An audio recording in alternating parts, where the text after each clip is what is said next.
এক নদী রক্ত পেরিয়ে বাংলার আকাশে রক্তিম সূর্য আনলে যারা, তোমাদের এই ঋণ কোনোদিন শোধ হবে না। আজ 16ই ডিসেম্বর, বাংলাদেশের বিজয় দিবস। এ দিবস অর্জন করার জন্য বাঙালি জাতির লক্ষ লক্ষ ভাইয়েরা, বোনেরা তাদের জীবনকে উৎসর্গ করেছে, যাদের জীবনের বিনিময়ে আমরা একটি সবুজ শ্যামল বাংলাদেশ উপহার পেয়েছি।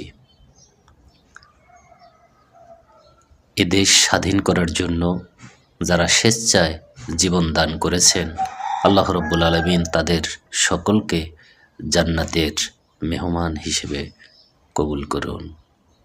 তাদের প্রতি আমরা জানাই বিনম্র শ্রদ্ধা আর ভালোবাসা।